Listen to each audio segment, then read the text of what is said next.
fin de la journée, je dois prendre le train pour rentrer chez moi. Mon voyage dure 1h20, j'habite assez loin. Il y a toujours beaucoup de monde dans le train, mais après 20 minutes, il ne reste plus que moi avec parfois 1 ou 2 personnes. Je peux voir le soleil se coucher à travers les grandes fenêtres de la gare.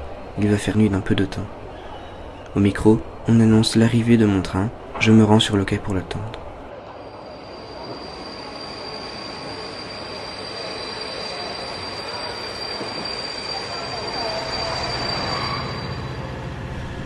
Une fois le train arrivé, je monte dedans et commence à parcourir les différentes voitures à la recherche d'une place.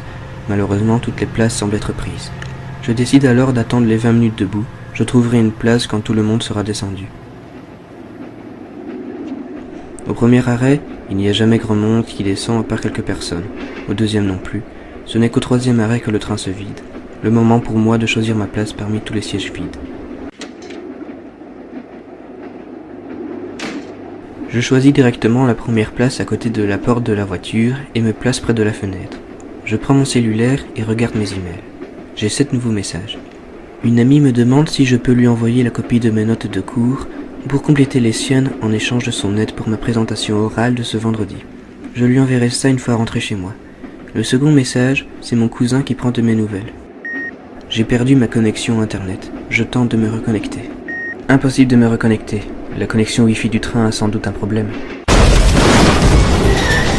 Soudain, il y a un choc. Les lumières du train s'éteignent, je suis secoué en tous sens et un bruit strident me perce les oreilles. Ensuite, le silence. Le train est immobile. Il n'y a plus que mon cellulaire qui m'offre un peu de lumière. Dehors, la nuit est tombée, je ne vois rien du tout. A-t-on heurté un train ?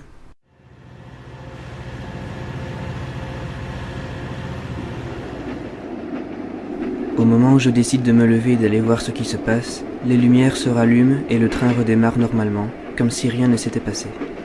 Si le train continue son chemin, c'est qu'il n'y a rien de grave, je me rassois.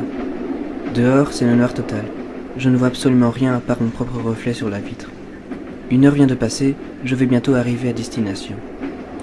Apparemment, je ne suis pas seul. Il y a quelqu'un à l'autre bout de la voiture, une femme avec de longs cheveux noirs, assise du côté de la fenêtre. Je ne peux pas voir son visage car elle se trouve dos à moi. Elle semble très silencieuse. Je ne me souviens pas l'avoir vue, sans doute est-elle entrée par l'autre côté sans que je fasse attention. 1h10 vient de passer. Le contrôleur va bientôt annoncer l'arrivée à notre destination au micro. Je n'ai toujours pas de connexion internet. Je viens de remarquer que je n'ai pas non plus de réseau. C'est la première fois que ça m'arrive. Je regarde par la fenêtre. Il fait toujours aussi noir. Je dois percevoir les lumières de quelques habitations. Je me réfère toujours à ces lumières pour savoir si je vais bientôt arriver. Plus il y a de lumière, plus on se rapproche de ma destination. Mais je n'en vois aucune. Les lampes se sont éteintes et rallumées. Je suis surpris de voir qu'au fond du train, la femme s'est rapprochée de moi de quelques sièges. Je la vois un peu mieux maintenant. Ses cheveux sont ébouriffés et recouvrent ses épaules. Elle est dans la même position que tout à l'heure. La voiture n'est pas si longue. Si elle s'était levée, je l'aurais remarqué. Elle commence un mouvement de tête.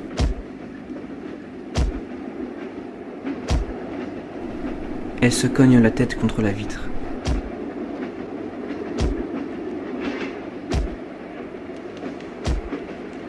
Je regarde l'heure sur mon cellulaire, 1h20.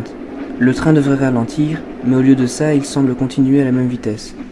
Et je ne vois toujours rien à l'extérieur. Ce n'est pas normal. Je relève la tête, elle s'est encore approchée de moi. J'arrive maintenant à voir ses épaules. Elle semble porter une chemise blanche en mauvais état. Il y a des déchirures. Elle recommence à se cogner contre la vitre. Mais cette fois-ci, plus fort et plus rapidement. Ce n'est pas juste cogner sa tête, c'est balancer sa tête contre la vitre.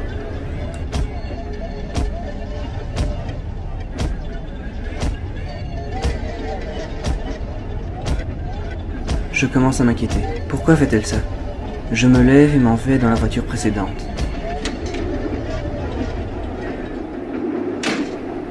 Je vais m'asseoir juste à côté de la porte. Ouf, c'est fini. Soudain, la panique m'envahit. Nous ne sommes pas arrivés et je n'ai toujours pas de réseau. Je ne peux pas y croire. Je me retourne, elle est là, tout au fond, se cognant de plus belle contre la vitre. Je suis horrifié. Son visage est maintenant face au mien, mais il est caché derrière de très longs cheveux. Je dois absolument trouver le contrôleur. Sans attendre, je retourne dans la voiture où j'étais. La femme n'y est pas. Je cours pour rejoindre la première voiture et demander au contrôleur pourquoi le train ne s'arrête pas. Je traverse une voiture. Je traverse la suivante. J'en traverse encore une. Après avoir fait plusieurs voitures, je ne suis toujours pas arrivé au bout. Ce train ne me semblait pas si long.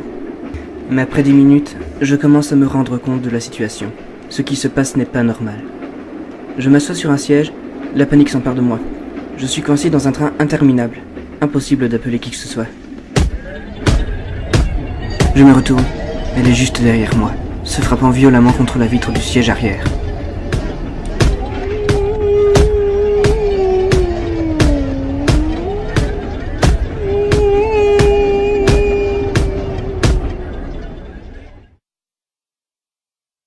Le lendemain, on me retrouve inconscient à la gare où je devais descendre. On ne sait pas comment je suis arrivé là, mais on m'explique qu'une femme s'est suicidée cette nuit en se jetant sous le train. Elle était victime d'une douleur récurrente au crâne qui persistait depuis des mois. Elle a fini par craquer et a voulu oublier cette douleur.